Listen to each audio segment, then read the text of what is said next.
This happened 5 years ago. I was a 45-year-old farmer trying to keep my family farm alive.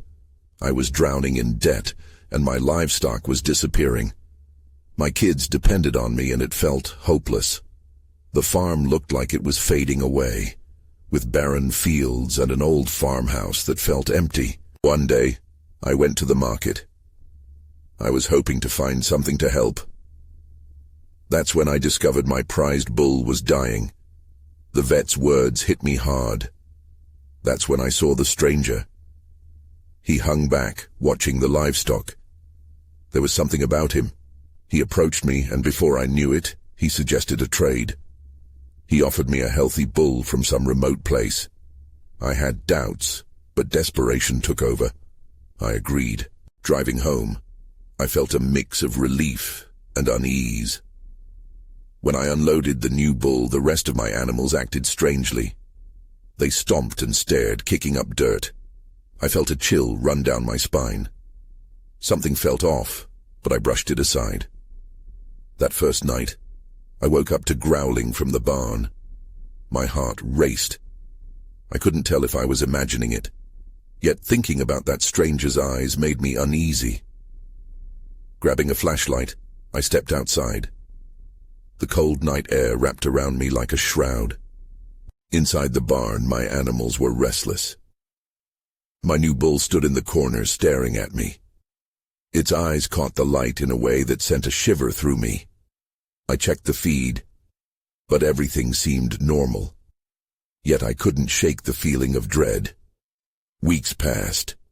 The crops started to wilt. I saw patterns in the dying plants that didn't make sense. I remembered the trade, the risk I took. Was this connected? I couldn't tell anymore. Each night the noises grew louder, creeping into my dreams. Then one night, I stood by the barn door. The bull stood there still as ever. It didn't move. I asked it what was wrong, but it just stared. When I turned to leave, I heard a whisper behind me. "Help me." My heart stopped. The air thickened around me. I glanced back at the bull, its gaze boring into me. What was happening? I backed away, feeling trapped. Shadows flickered in the corners of my eyes. Panic rose in my chest. I turned and fled from the barn. I couldn't think straight. What had I invited into my life? In the following days I saw even stranger things. The bull would stand motionless, yet in the corner of my vision I could see figures flitting between the trees. My kids complained of nightmares, waking up screaming. I felt helpless. Then one evening, as I stared at the bull from afar, the whisper returned. "You can't hide from me." I froze. I wanted to run, but felt rooted to the spot. What did I bring home? What had I become part of? I had unwittingly opened a door I could never close. I never saw that stranger again, but I still hear the whispers in the night. They haunt me every day. I tried to shake off the whispers. I needed to focus on the farm.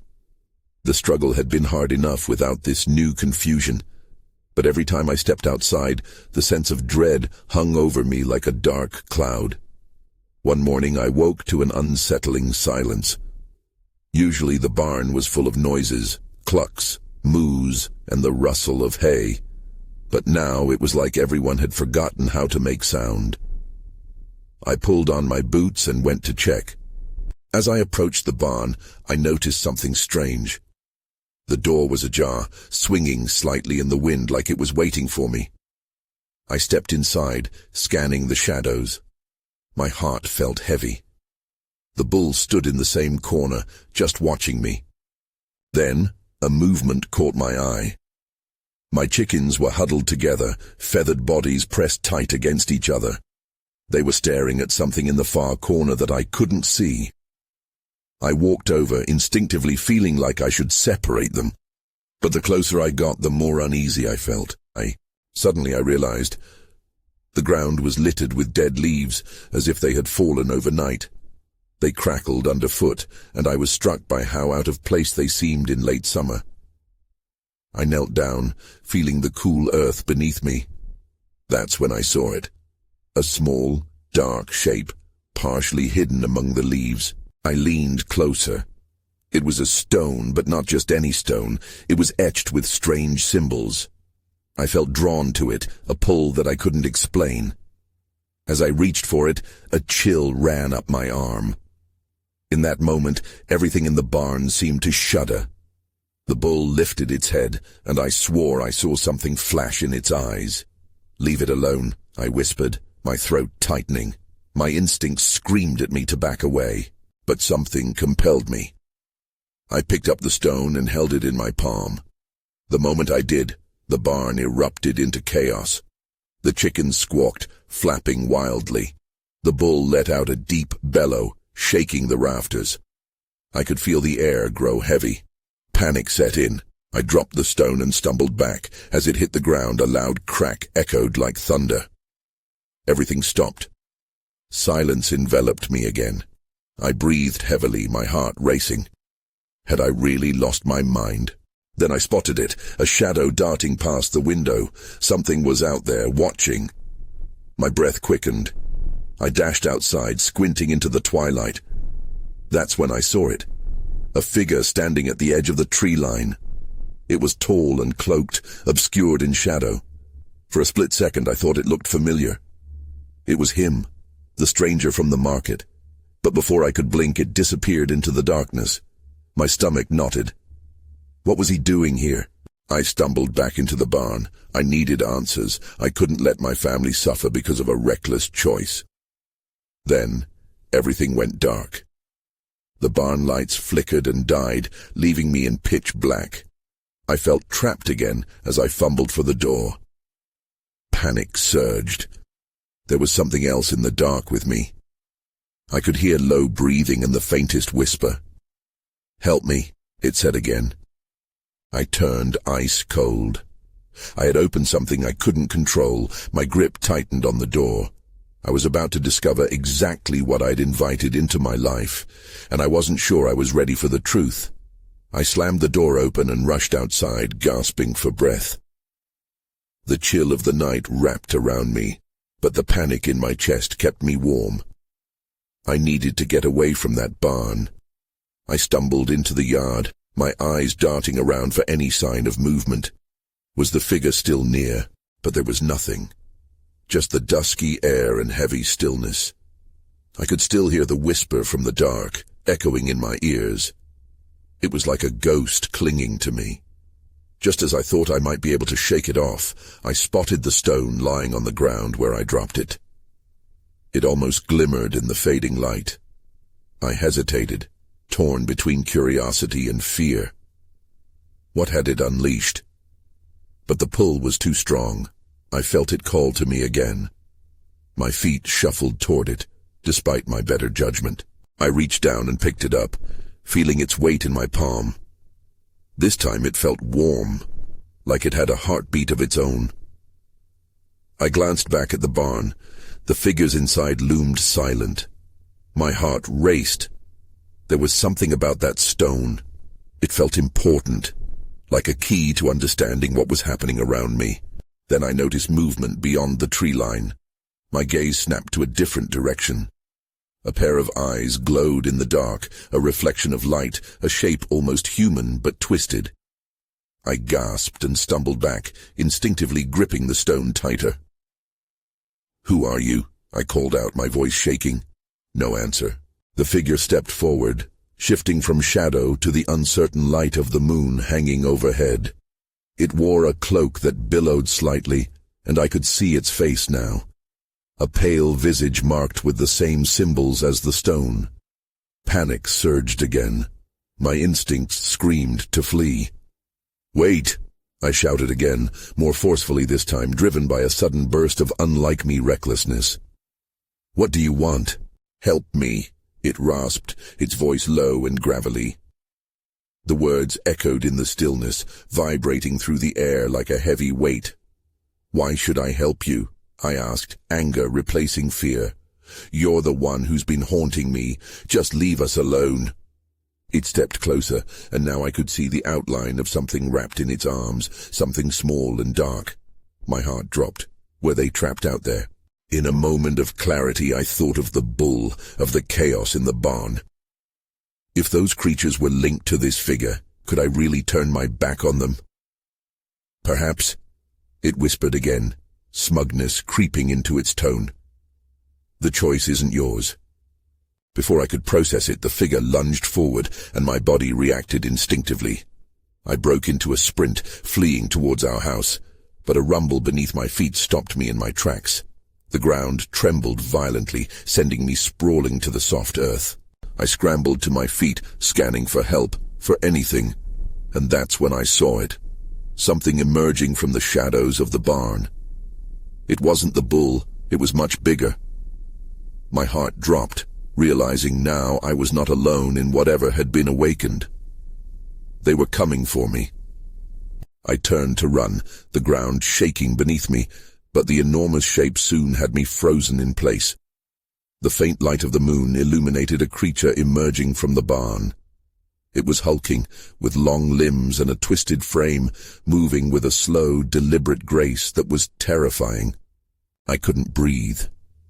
I should have been back in the house, locked away, but instead, I stood there, stone in hand, round-eyed and paralyzed by fear. It stepped out completely from the shadows, showing a head that seemed far too big for its body, with elongated features that resembled something from a nightmare. "Help me!" the cloaked figure called from behind me. Its voice sounded distant, almost ethereal, as if it were echoing from somewhere deep in my mind. I turned slightly, but my gaze was still drawn to the creature. What did it want? The air felt thick, and I could almost taste the tension. The creature let out a low rumble, a sound that seemed to reverberate in my bones. Panic surged again, a primal instinct already clawing at my throat. I needed to move. A new wave of noise came from the barn. The other figures were all stepping into the light now, all shapes and sizes twisted by shadow. I staggered back, clutching the stone harder, feeling its warmth spike against my palm. Was it meant to protect me, or had I summoned this chaos? "Please," the figure pleaded behind me, "it's your only chance to save them." Save what? I had no idea. My mind raced back to the bull, its eyes wide with panic. Was it somehow linked to these creatures? Could the stone help me understand what had happened? In the blink of an eye, the creature lunged forward, too quick for me to react. It roared a guttural sound as it disrupted the stillness. I turned by instinct and darted to the right, navigating the yard and the creeping shadows as my heart thundered in my chest. I had to reach the house. The door loomed ahead, a haven promising safety. Just a few more steps. I sprinted, the grass wet against my shoes, and I could feel the darkness swimming in my wake, reaching out behind me. Then, I heard the whisper again. But this time it wasn't just echoing in my ears. The voice was closer, more insistent. "It's coming for you." I pushed through the door, slamming it shut behind me. My hands trembled as I slid the bolt home. I leaned against the door, panting, desperate to catch my breath. The shadows outside shifted. I could still hear them, their rustling and frantic movements just beyond the wood. And somewhere in the chaos, I felt the stone pulsing against my skin. I swallowed hard. What was it? And how was I supposed to save anyone? That's when I heard it. A knock at the back door, urgent and impatient.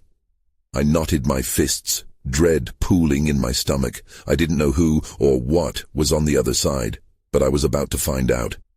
I took a step back from the door, my heart pounding so loud I was sure it would burst.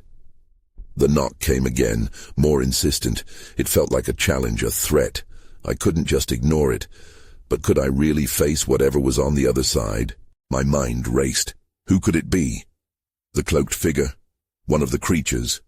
Or worse, something I couldn't even imagine.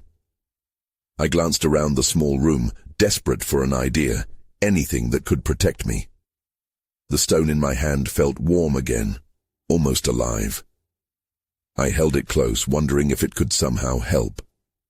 But deep down, I felt more confused than reassured. Why had it called to me now? Another knock. My hands trembled as I edged closer to the back door, feeling braver than I really was. I peered through the small window. The darkness made it impossible to see, but I could make out a figure waiting, shifting slightly. "Let me in," the voice called, shaking with urgency. "You have to trust me." I didn't know if I could trust anyone, but something in the tone sent a shiver down my spine. It was familiar, but at the same time, it felt foreign and wrong. I hesitated, my fingers dancing over the bolt. "Please, you're in danger," it insisted. My instincts screamed at me to run away, but the plea struck deep. If I stayed put, would I only make things worse? The shadows were still prowling outside, and I could hear them circling the house. I had to decide. With a shaking hand, I unlatched the door. Light spilled into the dim space as I slowly cracked it open, just enough to glimpse who was standing there. It was a woman, her face partially hidden under the hood of her cloak. She looked haggard and frantic, but there was something about her that pulled me in. She was shaking, part fear, part something else. "You have to let me in," she begged. Before I could respond, a loud crash came from the front of the house. The sound was like thunder, and it made the floor tremble beneath my feet. My mind raced. What now? I slammed the door shut and bolted it again, heart racing. "What was that?" I shouted. "It's them!" the woman gasped. "They're breaking through. We don't have much time." I turned to her, eyes wide. "Who are you? What do you mean by them?" She took a shaky breath. "I'll explain everything, but right now we need to hide." Before I could question her further, she grabbed my arm, pulling me toward the living room. I could hear the faint sounds of chaos slicing through the night, the moans of the creatures mingling with the splintering wood at the front.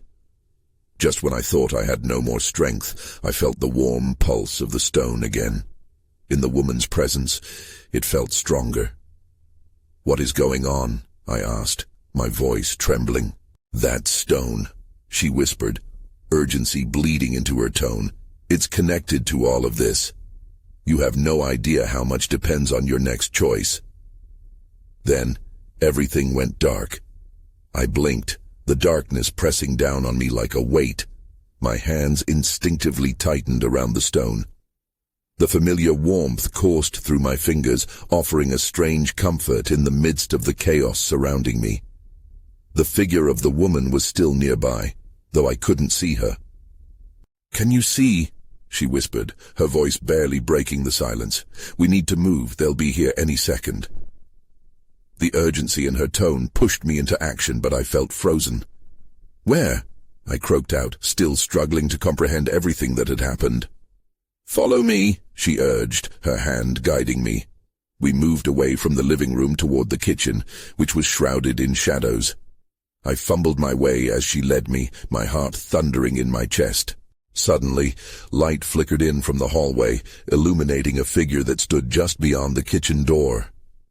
My breath hitched as I recognized the dark shape. It was one of the creatures.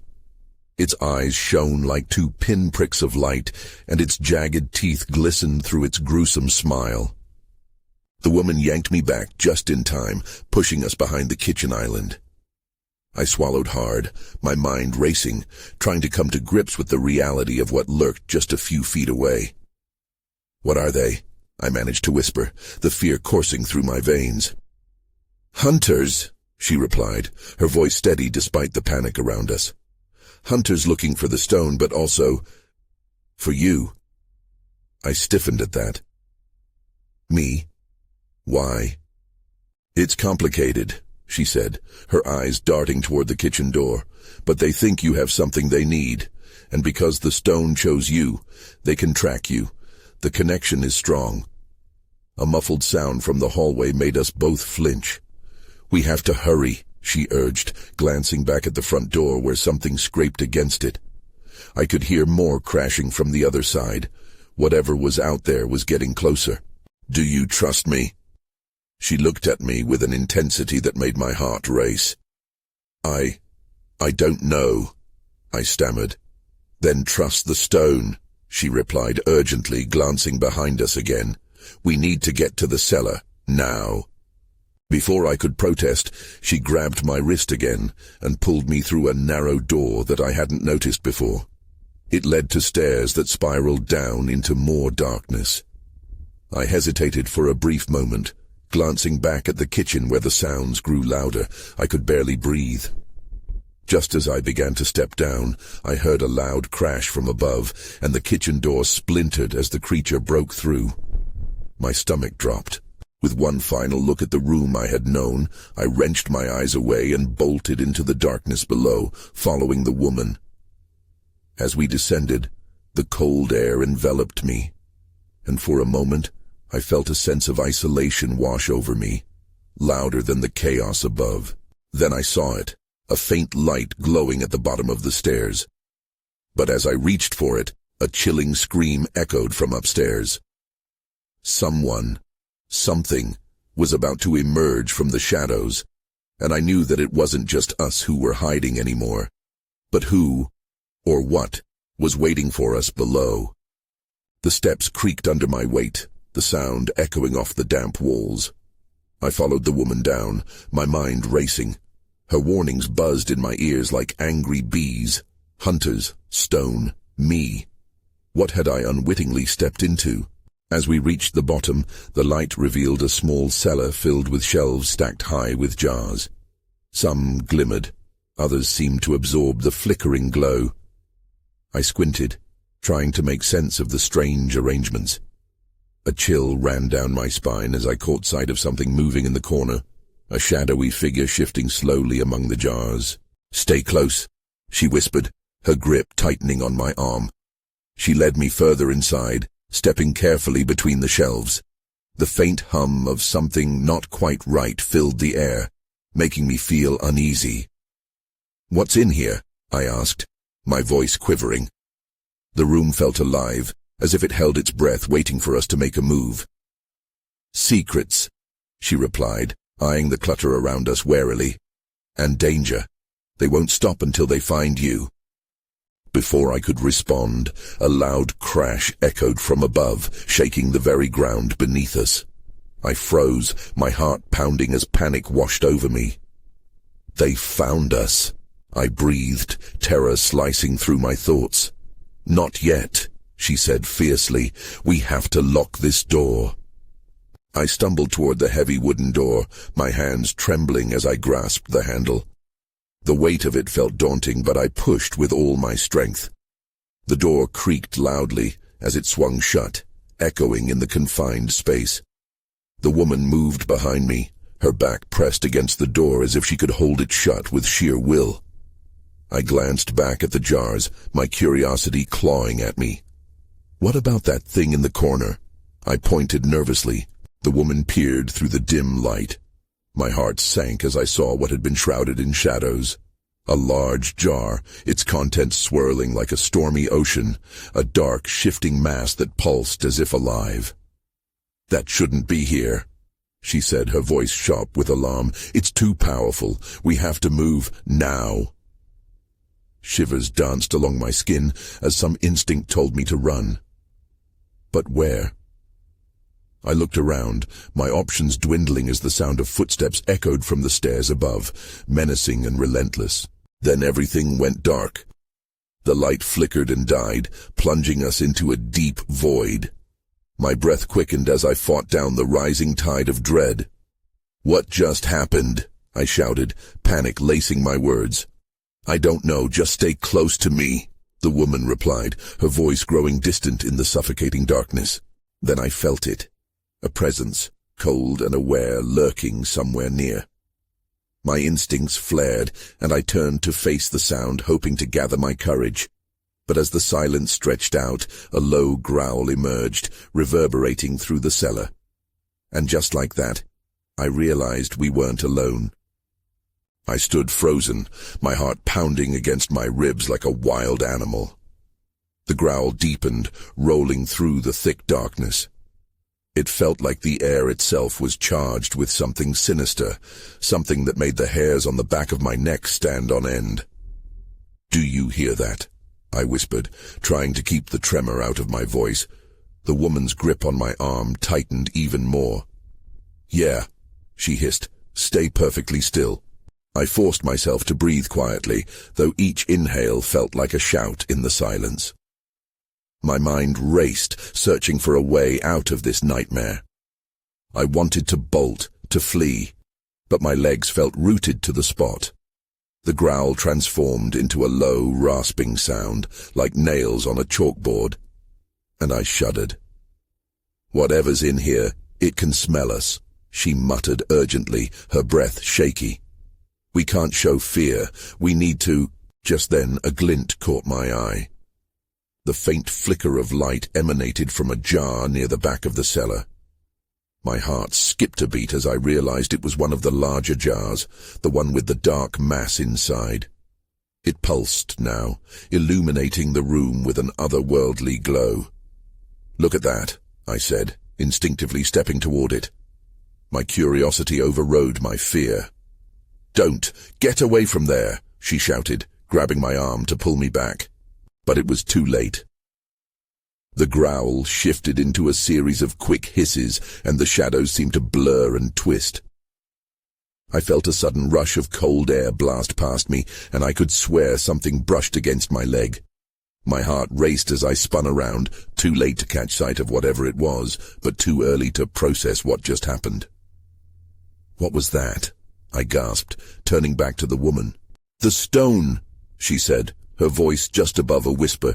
It's alive, and it's drawn to the power in that jar. We need to— Before she could finish, a loud crash echoed from the door, rattling the very foundation of the cellar. My breath hitched in my throat as I realized they were coming. I ran back to join her near the door, and together we pressed against it, fighting against its weight. The sound of footsteps grew louder, resonating with purpose. I could almost feel the malevolent energy seeping through the cracks, wrapping around us. We need to find another way out, I urged, panic clawing at my throat. We can't go back upstairs, she said, her eyes darting around the dark room. But maybe there's another exit, the old vent. My heart sank, remembering the tales I had heard of the ancient cellar. The tight passageways, the narrow spaces filled with years of dust and decay. It felt like we were living in one of those stories, and the cruel reality forced its way in. Suddenly, without warning, the door burst open. Light blinded us for a split second, and then figures rushed in, clad in dark clothing, faces obscured. Hunters, I thought, my breath hitching again. They had come to finish what they started. But as they entered, I caught a glimpse of something in the dark, the swirling energy of that powerful jar hovering behind me. It beckoned, a silent promise of escape or destruction. Go, I screamed at the woman, not knowing if I'd have the courage to follow.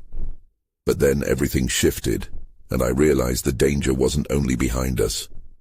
Something was stirring in the shadows, awakening from its slumber. And that's when I noticed the jar beginning to crack. The sound of the cracking jar echoed in the cellar, louder than the chaos around us. I stared at it, numb with fear. The fissures spread like lightning across its surface, and that eerie glow flickered wildly as if protesting against whatever would be unleashed next. "Run!" the woman screamed, yanking on my arm. I barely processed her words before instinct took over. We darted toward the far wall, searching for anything that could lead us out. My heart raced, but it felt like time was dragging. Every shadow felt alive, every sound amplified by the pounding in my ears. The men in dark clothing rushed deeper into the cellar, their shouts muffled but fierce. They were looking for us, and they weren't taking their time. I could see the fear in the woman's eyes, a reflection of my own panic. "There!" I shouted, spotting a narrow door partially hidden behind a stack of crates that might lead us to safety. We sprinted toward the door, adrenaline driving me. The jar behind us began to shake violently. I shot a glance over my shoulder. The cracks widened, and a sliver of darkness seeped out. I couldn't fathom what was escaping, but the instinct to flee consumed me. As we reached the door, it creaked ominously as I pushed against it. It wouldn't budge. I felt a pulse of terror course through me. "Help me!" I shouted, my voice hoarse with desperation. The woman joined me, pressing her shoulder against the door, and together we heaved. Finally it swung open, revealing a narrow, dark tunnel that descended farther into the earth. "After you," she urged, glancing back. I hesitated for a split second, the sounds of movement behind us filling me with dread. But we didn't have the luxury of second-guessing. I crawled into the tunnel and she followed, both of us squeezing through the tight space. The air was thick and musty, and I could hardly see. My hands scraped against the rough walls as we crawled deeper. My heart raced with each scrape and bump, but I couldn't get the image of that jar out of my mind. What had it unleashed?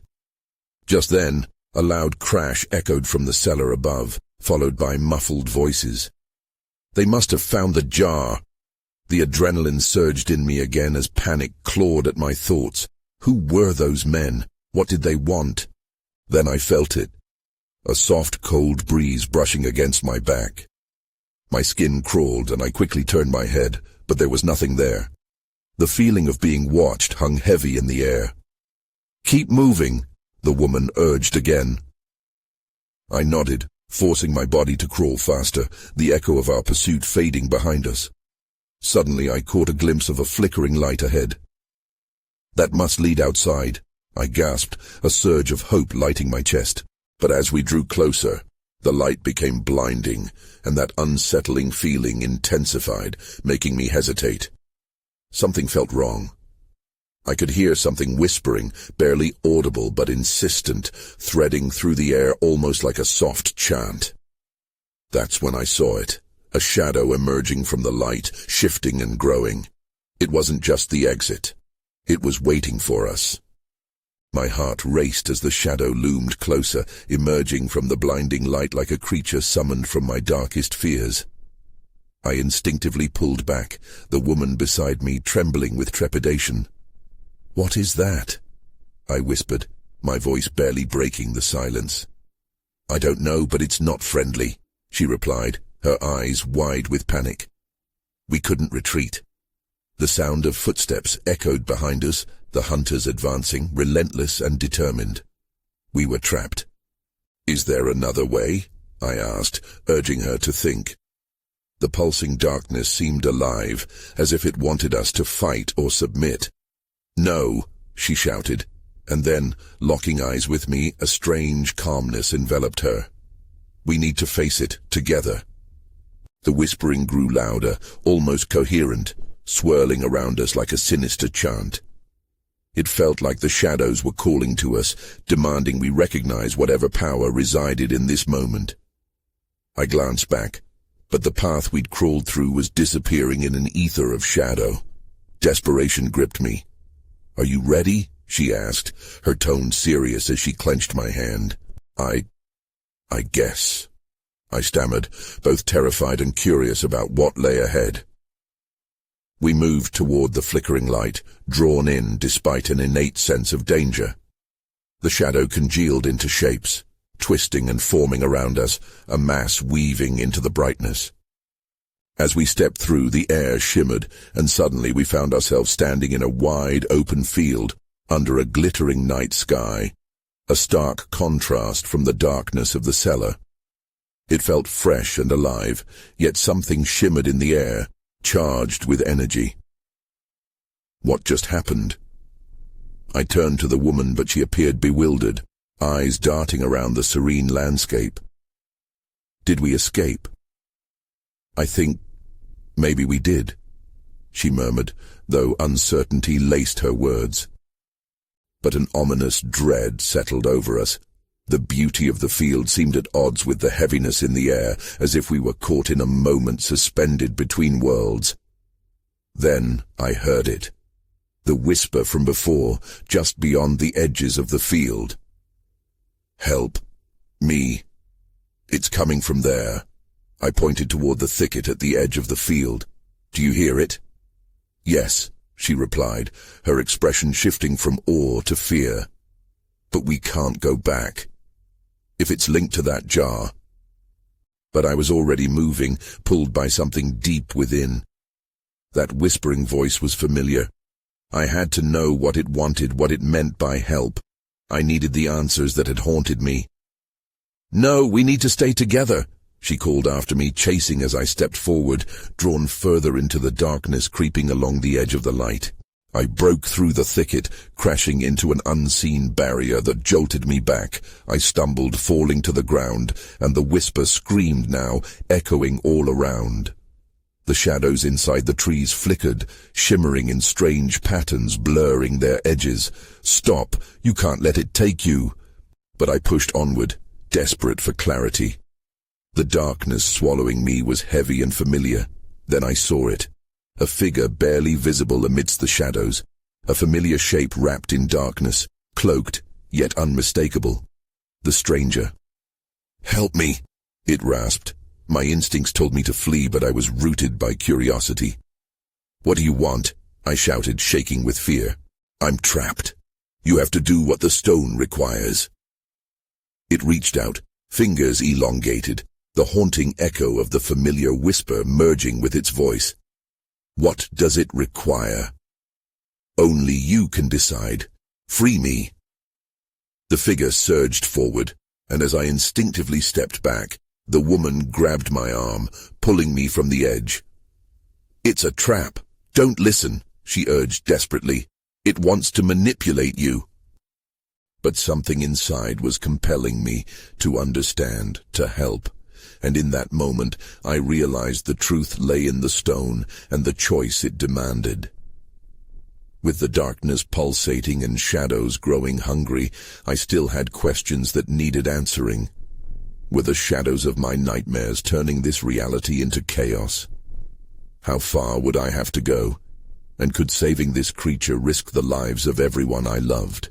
A final moment hung in the air as time slowed. The whispers combined into a haunting chorus, and the separation between reality and the supernatural blurred in that instant. I felt the weight of decisions to come. No matter how things unfolded next, one thing was clear: this was only the beginning.